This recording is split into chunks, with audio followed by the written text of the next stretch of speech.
میں ابھی ابھی ایک ریسٹورنٹ سے آ رہا ہوں ڈنر کر کے.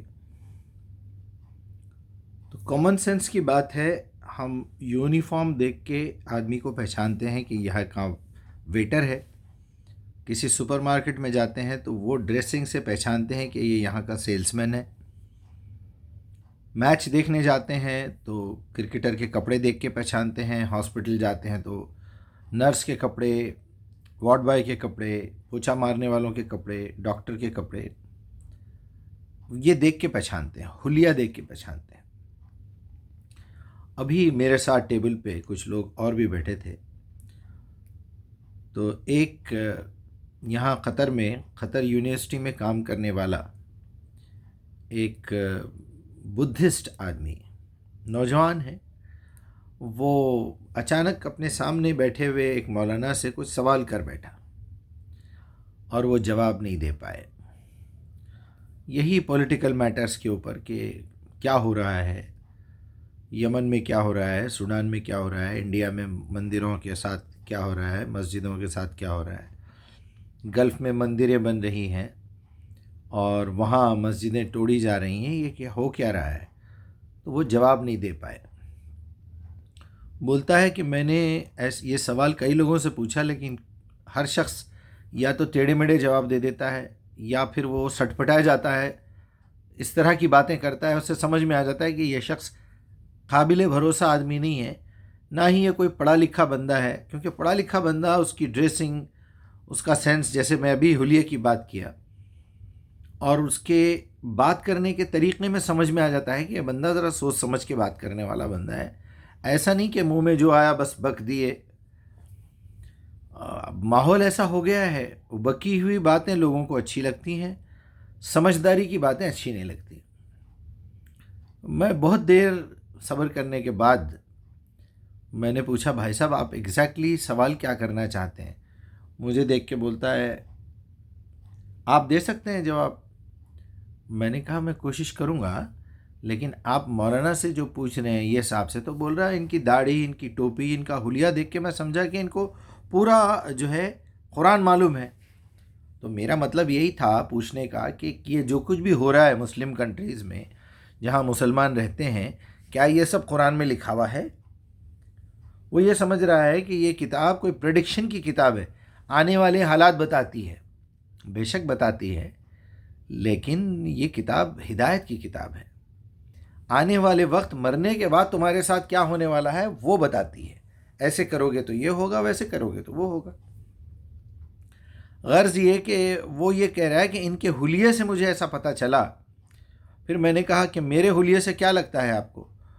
مجھے بولتا ہے یہ آپ کا جو بیگ ہے آپ یہاں رکھے ہوئے ہیں، آپ لٹکا کے بیگ آئے اور بیٹھے. مجھے پہلے تو ایسا لگا کہ آپ کوئی ٹیچر ہیں. پھر یہاں ٹیچر کا تو کوئی سوال نہیں ہوتا، تو میرے ذہن نے مانا کہ ہو سکتا آپ کوئی کانٹریکٹر ہیں، آپ کا حلیہ. پھر ساتھ ساتھ آپ انجینئر بھی ہیں. میں نے کہا ٹھیک ہے، آپ نے صحیح پہچانا. میں بولا کیا کہتے ہیں مولانا، یہ آپ کے حلیے کا کوئی فائدہ ہوا آج؟ آپ نے محمد الرسول اللہ کے نام پہ داڑھی چھوڑی ہے، آپ کا شملہ اور آپ نے وہ جو شمع غماغ اوڑا ہوا ہے، آپ کا کرتا پاجامہ، میرے خیال میں پاکستانی تھے وہ صاحب. اور یہ بندہ جو ہے سری لنکا کا بدھسٹ ہے، اردو بھی اچھی بول رہا ہے، انگلش بھی اچھی بول رہا ہے.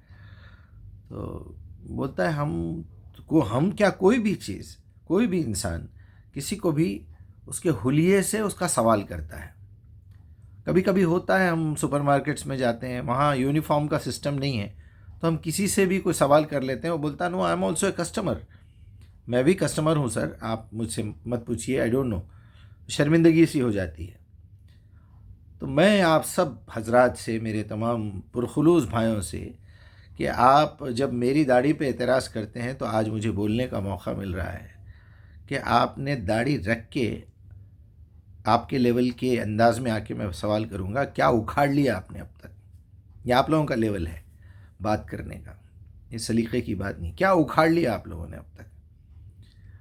داڑھی رکھ کے، ٹوپی پہن کے، شملے باندھ کے، سرما لگا کے، ہاتھ میں رام رام جپنا پرایا مال اپنا، موتیوں کی مالا لے کے، ٹھونگے مار کے، کیا ثابت کرنا چاہتے ہیں آپ؟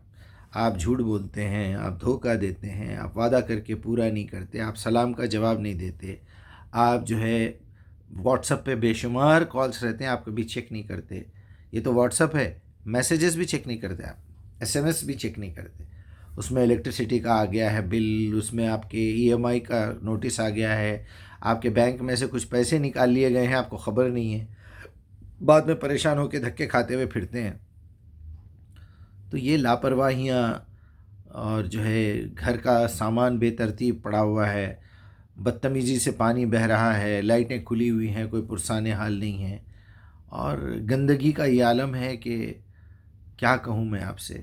تو یہ جو آپ نے حلیہ بنا کے رکھا ہے اپنا، اور لوگوں کو دھوکہ دے رہے ہیں کہ ہم محمد الرسول اللہ کے چاہنے والے ہیں، اور آپ کا پیٹ چیرو تو الف نہیں نکلتا، دماغ کھولو پورا تو باتا سا جہاں خواہ نہیں نکلتا.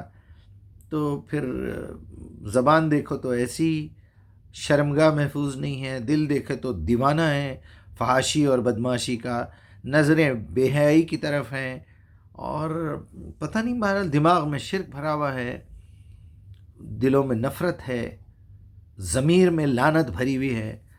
تو کیا شرم نہیں آتی؟ تو کم از کم کسی پہ انگلی اٹھانے سے پہلے یہ 4 انگلیاں اپنی طرف پلٹتی ہیں، 3 انگلیاں، اس کا بھی تو خیال رکھیے. اور ایک انگوٹھا اوپر کی طرف جاتا ہے، یہ دیکھیے، یعنی اس کو اللہ کو بھی جواب دینا ہے اوپر، اور میں آپ پہ انگلی اٹھا رہا ہوں، اور یہ 3 انگلیاں مجھے اشارہ کر رہی ہیں کہ تم پہلے اپنے گریبان میں منہ ڈال کے دیکھو. اور یقیناً میں پہلے اپنے گریبان میں منہ ڈال کے دیکھتا ہوں کہ الحمدللہ میں صاف ستھرا رہتا ہوں، اپنی زبان کا صحیح استعمال کرتا ہوں، اپنے وقت کا صحیح استعمال کرتا ہوں، پیٹ میں حرام کھانا نہیں کھاتا، اپنی شرمگاہ کی حفاظت کرتا ہوں، اپنے خیالات کی حفاظت کرتا ہوں، اپنا وقت قرآن پہ لگاتا ہوں، قرآن کی دعوت پہ لگاتا ہوں. اب ذرا آپ اپنا انالیسس کر لیجئے، ایم آر آئی نکال لیجئے، اسکیننگ کروا لیجئے، اس کے بعد کسی پہ انگلی اٹھائیے. ٹیڑھے میڑھے سوالات کرنا اور چھچور پن کی باتیں کرنا، پیٹھ پیچھے غیبت کر کے جو ہے. آج کل زمانہ چونکہ میڈیا کا ہے، میں اوپن چیلنج کیمرہ آن کر کے یوٹیوب پہ میرا چینل ہے، ایک نہیں 3 4 چینل ہیں، میں کھلے عام بیان کر رہا ہوں، کھلے عام، کوئی ڈر، کوئی جھجک، کوئی ڈرتا وہ ہے جس کو مرنے کا یقین نہ ہو. مرنا ہی ہے، ایسا مرنا ہے یا ویسا مرنا ہے، کیڑے پڑ کے مرنا ہے، گھٹکے کھا کے سگریٹ پی کے ٹی وی کر لے کے مرنا ہے، زنا کر کے ایڈس سے مرنا ہے، یا اللہ کی راہ میں سڑ سڑ کے بھی مرنا ہے، یا پھر اللہ کی راہ میں جان دینا ہے. ایسا بھی مرنا ہی ہے. اور بہرحال تہ دل سے معافی مانگتے ہوئے، اللہ تعالیٰ سے بھی مغفرت کی طلب کرتے ہوئے، اللہ کیسے کہوں آپ لوگوں کی حفاظت کرے، بس سدھر جائیے، بس سدھر جائیے.